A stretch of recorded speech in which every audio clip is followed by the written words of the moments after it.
नमस्कार उज्जैन, मैं हूं आकांक्षा पिवाल और आप देख रहे हैं अभय न्यूज का 25 अक्टूबर बुधवार का बुलेटिन। खबरों की ओर आगे बढ़ेंगे, लेकिन उसके पहले एक नजर कुछ खास सुर्खियों पर। कार ने 2 बाइक को मारी टक्कर, 4 लोगों की मौत। 2 भगवाधारी उज्जैन दक्षिण से लड़ेंगे निर्दलीय चुनाव। बिजली कंपनी कार्यालय पर किसानों का प्रदर्शन। मोरवाल को टिकट मिलने से नाराज सोलंकी निर्दलीय चुनाव लड़ेंगे। तो चलिए खबरों का सिलसिला विस्तार में शुरू करते हैं।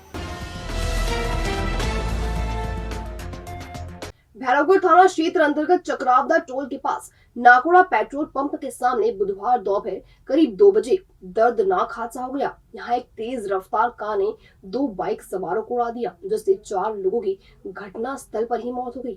हादसा इतना विभत्स था कि मृतकों के चीथड़े हो गए और खून के साथ शरीर के टुकड़े सड़कों पर फैल गए। इस हादसे में एक बाइक भी जलकर खाक हो गई और कार भी सड़क से उतरकर पलट गई।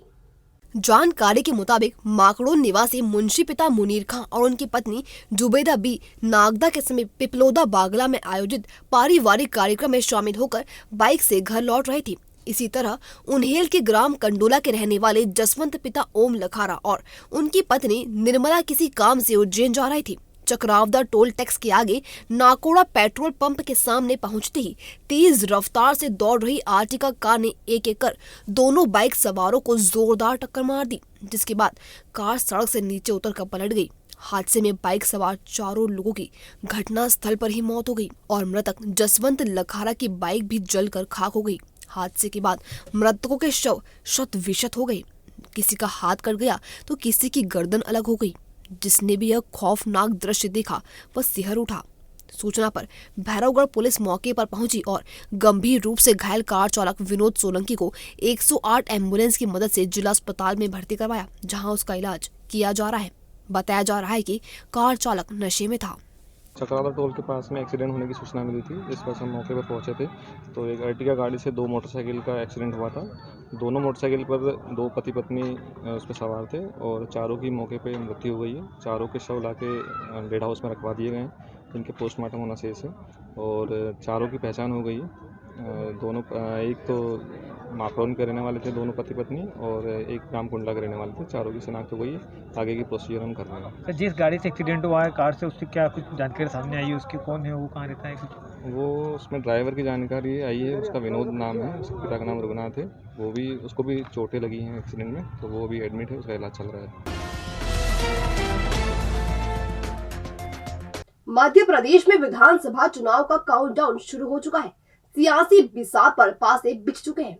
दोनों प्रमुख पार्टियों ने अपने अपने उम्मीदवारों का ऐलान कर दिया है। ऐसे में कई असंतोषी अब भी जोड़ तोड़ में जुटे हुए हैं। इधर 2 भगवाधारियों ने भी उज्जैन दक्षिण से इस चुनावी रण में निर्दलीय उतरने का फैसला किया है। दरअसल पिछले दिनों डॉक्टर अवधेश पुरी महाराज ने बीजेपी और राष्ट्रीय स्वयंसेवक संघ को पत्र लिखकर मध्य प्रदेश की 230 विधानसभा सीटों में से 5% सीटों पर संतों को टिकट देने की मांग की थी। भाजपा की ओर से सभी विधानसभा सीटों पर उम्मीदवारों का ऐलान होने के बाद अब उन्होंने निर्दलीय चुनाव लड़ने का फैसला किया है। उन्होंने कहा कि उज्जैन उत्तर और दक्षिण दोनों विधानसभा सीटों से संतों को निर्दलीय चुनाव लड़ाया जाएगा, जिसके लिए 28 अक्टूबर को नामांकन पत्र दाखिल किया जाएगा। दक्षिण से जहां उन्होंने खुद का नाम बताया, वहीं उत्तर से अभी कोई प्रत्याशी घोषित नहीं हुआ है। इधर बुधवार दोपहर मक्सी रोड स्थित अवधेश धाम आश्रम में आयोजित प्रेस कॉन्फ्रेंस के दौरान उन्होंने भाजपा सरकार पर कई सवाल उठाए। इस बीच उन्होंने सिंहस्थ क्षेत्र में भू माफियाओं द्वारा कॉलोनी काटने की बात भी कही, लेकिन जब उनसे भू माफियाओं का नाम पूछा गया तो उन्होंने सिर्फ इतना ही कहा कि सभी को मालूम है कि सिंहस्थ क्षेत्र में कौन कॉलोनी काट रहा है। इधर अखिल भारतीय हिंदू संत महासभा के प्रदेश अध्यक्ष नीलेश आनंदपुरी महाराज भी उज्जैन दक्षिण से निर्दलीय चुनाव लड़ेंगे। वह 30 अक्टूबर को रैली के रूप में नामांकन दाखिल करने पहुंचेंगे। उन्होंने कहा कि श्री महाकालेश्वर मंदिर की व्यवस्थाओं में सुधार, सिंहस्थ को सफल बनाना, युवाओं को रोजगार और महिलाओं की सुरक्षा उनके प्रमुख दायित्वों में शामिल है। मुझे दुख इस बात का हुआ कि मध्य प्रदेश की धरती पर राजवाड़ा से छिंदवाड़ा की विधानसभा से एक ऐसी महिला को टिकट दी जाती है जिसने रामायण की प्रतियां जलाई और जिसके घर में रावण की पूजा होती है, लेकिन रामायण पर पीएचडी करने वाले संत की उपेक्षा की जाती है जो हिंदू मठ मंदिरों के लिए जीवन भर लड़ा उस संत की उपेक्षा की जाती है। ये निश्चित माना जा रहा है कि आप निर्दलीय चुनाव लड़ेंगे और फॉर्म भरेंगे। हाँ। बाद में अगर भाजपा से कुछ इस तरह का ऑफर आता है या कुछ और आपको नहीं, ऑफर नहीं, मैंने आपको लिखित में चीज़ें दी हैं, ये मुद्दे दिए हैं। अगर मेरे पास कोई आगा तो मैं मुद्दों पर बात करूँगा।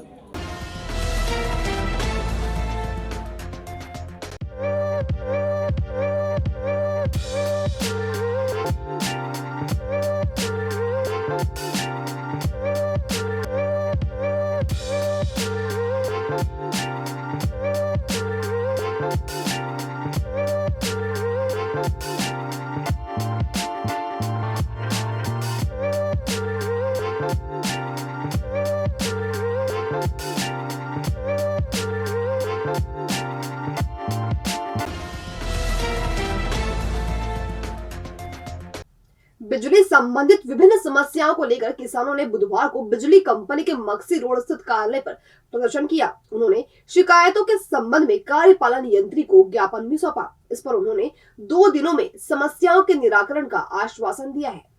दरअसल पान बिहार घटिया सहित उज्जैन तहसील के किसान बुधवार दोपहर बड़ी संख्या में मध्य प्रदेश पश्चिम क्षेत्र विद्युत वितरण कंपनी के मक्सी रोड स्थित कार्यालय पहुंचे। यहां उन्होंने भारतीय किसान संघ के बैनर तले बिजली संबंधित समस्याओं को लेकर प्रदर्शन किया।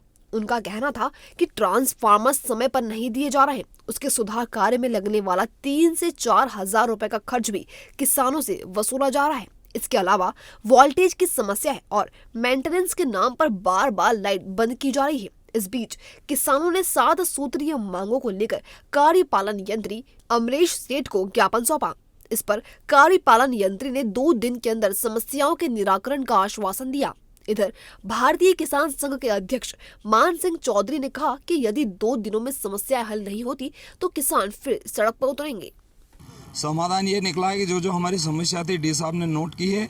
अगर जो उस पे 2 दिन में कार्रवाई नहीं होती है तो हम फिर रोड पे आएंगे। हमारी प्रमुख समस्या थी जो अभी वर्तमान में किसानों का सीजन चल रहा है सिंचाई का, इन लोगों ने पूर्व में तैयारी ना करते हुए अब तैयारी कर रहे हैं, तो 15 से 20 रोड लग रहे हैं ट्रांसफार्मर आने में। किसान परेशान हो रहा है अपने खेत पे, वोल्टेज छोड़ा नहीं जा रहा है, वोल्टेज के नाम पे भी किसान परेशान है। दूसरा ये कि ट्रांसफार्मर यहाँ लेके आते हैं तो उसमें खर्चा लगता है, 3 से 4 हज़ार रुपये मांगे जाते हैं। चकोर पार पे भी जहाँ ट्रांसफार्मर वितरित होता है वहाँ पे 3 से 4 हज़ार रुपये खर्चे के नाम पे मांगे जाते हैं।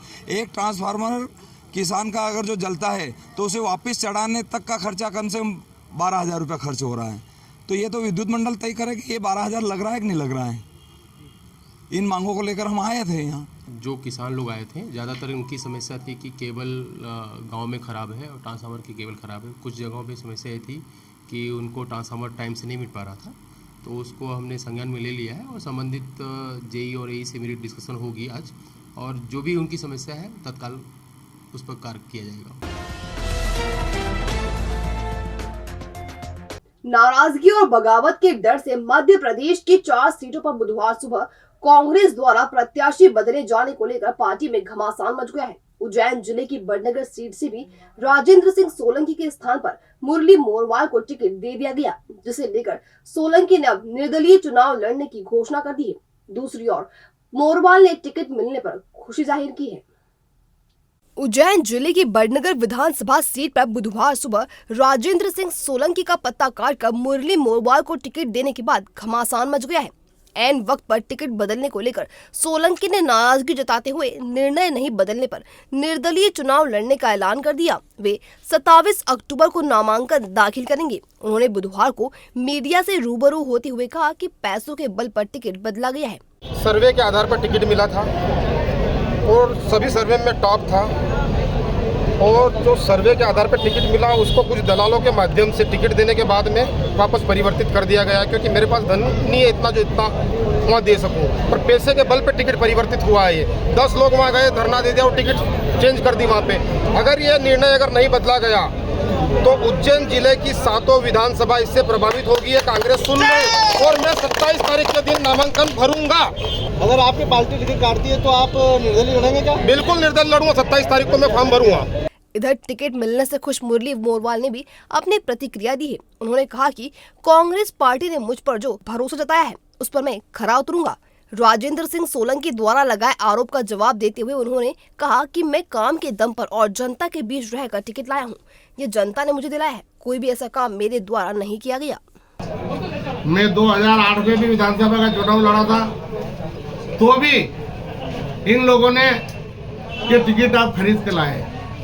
2018 में मैं चुनाव लड़ा और चुनाव जीता, तो भी इन्हीं लोगों ने 2018 में भी ये लगाया था कि तुम टिकट खरीद के लाए। और 2023 में ये मुझे टिकट मिला है। ये झूठी बात बोल रहे हैं, गलत बात बोल रहे हैं कि मैं टिकट खरीद के लाया। ये टिकट मेरी बड़नगर की जनता ने मुझे दिलाया है, क्योंकि मैंने काम करा है। मैं घर नहीं रहता था।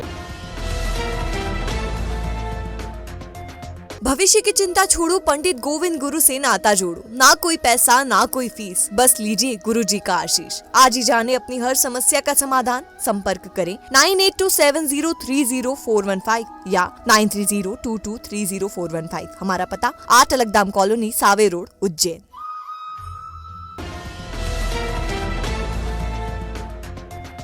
ये था भाई न्यूज का आज का बुलेटिन। अगर खबरों को लेकर आपके पास कोई फीडबैक हो या कोई अन्य जानकारी हो तो हम तक कमेंट सेक्शन या इनबॉक्स के जरिए जरूर पहुंचाएं। फिर मुलाकात होगी नए बुलेटिन के साथ, तब तक के लिए नमस्कार।